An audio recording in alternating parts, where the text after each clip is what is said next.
நாளைக்கான வீடியோ தாங்க வந்திருக்கு. வீடியோ வந்து சூப்பராக இருந்துச்சு அப்படின்னு தாங்க சொல்லணும். அதாவது எல்லாருக்குமே வந்து உண்மை வந்து தெரிஞ்சிருச்சு அப்படின்னு தாங்க சொல்லணும்.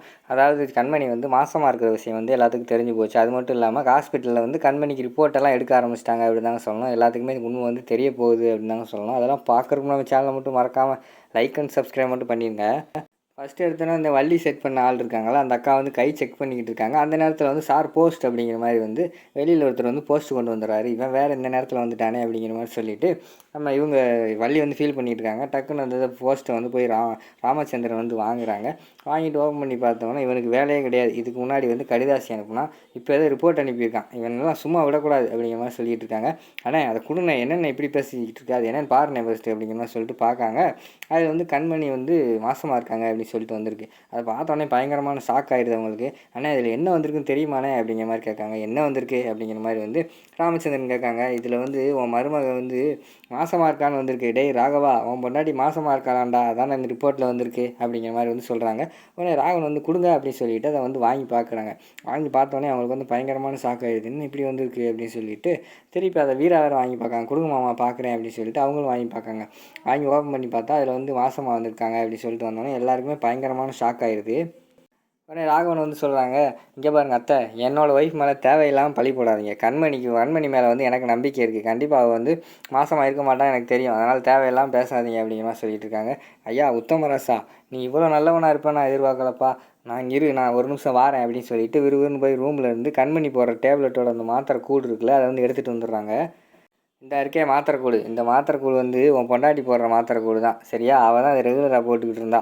அதை வந்து ஒரு நாள் நான் எடுத்து வச்சுருந்தேன். அதை போய் செக் பண்ணி பார்த்ததுக்கப்புறம் தான் சொல்கிறாங்க, இது வந்து மாசமாக இருக்கிறவங்க தான் ரெகுலராக போடுவாங்களாம். அதை தான்ப்பா உன் பொண்டாட்டி போட்டுக்கிட்டு இருந்தா அப்படிங்கிற மாதிரி சொல்கிறாங்க. உடனே வீரா வந்து சொல்கிறாங்க, இது எங்கள் அக்கா தான் போடுவா, ஆனால் இது இப்போ இருக்கிற மாசமாக இருக்கிறதுக்காக போடலை. இது வந்து அவளோட உடம்புல வந்து சத்து குறைபாடு, அதனால் வந்து டாக்டர் எழுதி கொடுத்தனால ரெகுலராக எடுத்துக்கிட்டு இருக்கா அப்படிங்கிற மாதிரி சொல்லிட்டு இருக்காங்க. என்னம்மா நீ ரிப்போர்ட் வந்துருச்சு, மாத்திரை வந்துருச்சு, நீ இன்னும் உங்கள் அக்காவுக்கே சப்போர்ட் பண்ணி பேசிக்கிட்டு இருக்க? அதெல்லாம் கிடையாது, இவன் வந்து கண்டிப்பாக வந்து மாசமாக தான் இருக்கா, நான் சொல்கிறேன் அப்படிங்கிற மாதிரி சொல்லிட்டு இருக்காங்க. உடனே ராமச்சந்திரன் சொல்கிறாங்க, வள்ளி இங்கே வரு, வாய்க்கு வந்தது பேசிக்கிட்டு இருக்காத, நம்ம வீட்டு மருமகளை பற்றி நம்மளே இப்படி பேசலாமா அப்படிங்கிற மாதிரி சொல்கிறாங்க. ஏன் நம்ம பேசக்கூடாதா, ஊரெல்லாம் பேசும்.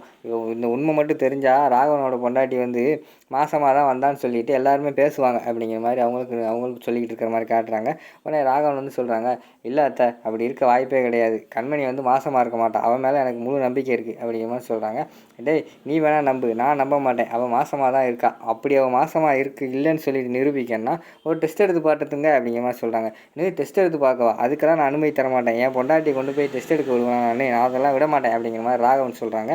உடனே நம்ம ராமச்சந்திரன் சொல்கிறாங்க, வள்ளி என்ன பேச்சு பேசிக்கிட்டு இருக்க, டெஸ்ட் எடுக்குவா, இப்போ தானே சொன்னேன் இவன் மாசமாக இருக்கிற ஒய்ஃபை வந்து கூட்டு வந்துட்டாங்க அப்படின்னு சொல்லுவாங்க சொன்னேன். இப்போ டெஸ்ட் எடுத்தால் ராமச்சந்திரனோட மருமகளுக்கு டெஸ்ட் எடுத்தாங்கன்னு ஊரெல்லாம் பேசுவாங்க அப்படிங்கிற மாதிரி சொல்கிறாங்க. அவங்க 1000 பேசட்டுனே, நம்மளோட சந்தேகத்தை நம்ம தீர்த்துக்கணும்னா டெஸ்ட் எடுத்தானே ஆகணும் அப்படிங்கிற மாதிரி வந்து வள்ளி சொல்லிக்கிட்டு இருக்காங்க. உடனே வீரா வந்து சொல்கிறாங்க, கொஞ்ச நேரம் யோசிச்சுக்கிட்டே இருக்காங்க. சரிங்க, நீ உங்களுக்கு சந்தேகம் வந்துருச்சுல, டெஸ்ட் எடுத்துருவோம் அப்படிங்கிற மாதிரி வீராவும் சொல்லிடுறாங்க. அதை கேட்டோடனே ராகவன் வந்து சொல்கிறாங்க, என்ன வீரா நீ இப்படி பேசிக்கிட்டு இருக்க, அதை தான் புரியாமல் பேசிக்கிட்டு இருக்கு, நீயும் டெஸ்ட் எடுத்துருவோம்னு சொல்லிகிட்டு இருக்க அப்படிங்கிற மாதிரி கேட்காங்க. இல்லை மாமா, இது வந்து உங்களோட ஒய்ஃபாக இருந்தாலும் அது என்னோடய அக்கா, எங்கள் வீட்டிலேருந்து வந்திருக்கா. நாங்கள் உங்ககிட்ட ஒப்படைக்கும் போது அவள் வந்து சுத்தமானவன், நாங்கள் வந்து ஒப்படைச்சாகணும். அதனால் அந்த டெஸ்ட் எடுக்கிறது தப்பு இல்லை, டெஸ்ட் எடுத்துருவோம் அப்படிங்கிற மாதிரி சொல்கிறாங்க. அதை கேட்டவொடனே கண்மணிக்கு வந்து பயங்கரமான ஷாக் ஆகிடுது. அதெல்லாம் வேண்டாம் அப்படிங்கிற மாதிரி வந்து நம்ம ராகவன் சொல்கிறாங்க. இருந்தாலும் கடைசியில் எல்லாருமே டெஸ்ட் எடுத்துருவோம், அவ்வளோதானே, எதுக்கு இதில் வந்து ஒவ்வொருத்தவங்க ஒவ்வொன்று சொல்லிக்கிட்டு இதுக்கு முற்றுப்புள்ளி வச்சுருவோம் அப்படின்னு சொல்லிட்டு டெஸ்ட் எடுக்க வந்து ஹாஸ்பிட்டல் போகிற மாதிரி காட்டுறாங்க. ஹாஸ்பிட்டலில் போய் வந்து கண்மணி உட்கார வச்சு செக்கப்பெல்லாம் பண்ணிக்கிட்டு இருக்கிற மாதிரி காட்டிக்கிட்டு இருக்காங்க. அந்த நேரத்தில் வந்து இதெல்லாம் தேவையா அப்படிங்கிற மாதிரி வந்து ராமச்சந்திரன் வந்து வள்ளி சொல்லிகிட்டு இருக்காங்க. அண்ணே உனக்கு ஒன்றும் தெரியாதுண்ணே, நீ பேசாமல் இருந்தேன். இந்த உலகத்தில் வந்து யாருமே நம்பக்கூடாதுண்ணே, நீ தானே நம்பிக்கிட்டு இருந்தேன், நான் நம்ப மாட்டேனே. கண்மணி வந்து மாசமாக தான் இருக்கா, கொஞ்சம் நேரம் கழிச்சு பாரு, ரிப்போர்ட்டே வரும், அப்போ நீ சொல்லுவேன் நான் பேசுகிறது தான் கரெக்டு அப்படின்னு சொல்லிட்டு அவங்க பேசிக்கிட்டு இருக்கிற மாதிரி காட்டுறாங்க. கண்மணி வந்து பதறிக்கிட்டே உட்காந்துருக்காங்க. எப்படி உண்மை தெரிஞ்சிடும் அப்படின்னு சொல்லிட்டு டாக்டர் வந்து நாடியெல்லாம் செக் பண்ணுறாங்க. அடுத்து ப்ரெஷர்லாம் செக் பண்ணுவாங்களா, அதெல்லாம் வச்சு செக் பண்ணிக்கிட்டு இருக்கிற மாதிரி காட்டிக்கிட்டு இருக்காங்க. அடுத்து ராகவனும் நம்ம மாறனும் பேசிக்கிட்ட மாதிரி தான் காட்டிக்கிட்டு இருக்காங்க. டேய் ராகவா, ஃபீல் பண்ணாதடா, அண்ணி வந்து சுத்தமானவங்க தான், கண்டிப்பாக பாரு ரிப்போர்ட்டில் தான் வரப்போகுது, நீ ஃபீல் பண்ணாரா அப்படிங்கிற மாதிரி சொல்லிட்டு இருக்காங்க.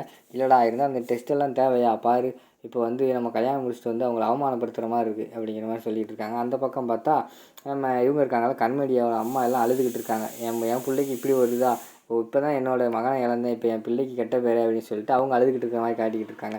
அங்கே பாடுறா, கண்மணியோட அம்மா கூட அழுதுகிட்டு இருக்காங்க. இதெல்லாம் தேவையா அப்படிங்கிற மாதிரி சொல்லிக்கிட்டு இருக்காங்க. இங்கே பாரு விடு, அது பார்த்துக்குருவோம், ரிப்போர்ட் வரட்டும், கண்டிப்பாக வந்து அண்ணி வந்து மாசமாக இல்லைன்னு தான் வரப்போகுது, அப்போ போய் நான் வந்து அத்தையை வச்சுக்கிறேன் அப்படிங்கிற மாதிரி சொல்லிவிட்டு அவங்க 2 பேர் பேசிக்கிட்டு இருக்கிற மாதிரி தான் காட்டிக்கிட்டு இருக்காங்க. அங்கிட்டு பார்த்தா கண்மணியோட அம்மாவை வந்து வீரா வந்து சமாதானப்படுத்திக்கிட்டு இருக்காங்க. அம்மா விடுமா, இப்போ என்ன ரிப்போர்ட் வந்தோடனே தெரிஞ்சிட போகுது உன் மகன் வந்து சுத்தமானவ அப்படின்னு சொல்லிட்டு, அதுக்கு எதுக்குமா ஃபீல் பண்ணிகிட்டு இருக்க அப்படின்னு சொல்லிட்டு எல்லாருமே பேசிக்கிட்டு இருக்கிற மாதிரி காட்டிக்கிட்டு இருக்காங்க. ஆனால் மாசமாக இருக்கிறது வந்து நம்ம கண்மணிக்கு தானே தெரியும். அவங்க அங்கே வந்து பார்த்தா பயத்தில் நடுங்கிட்டு இருக்கிற மாதிரி காட்டிக்கிட்டு இருக்காங்க. அதோட பார்த்திங்கன்னா அந்த எபிசோட் வந்து முடிச்சிடுறாங்க.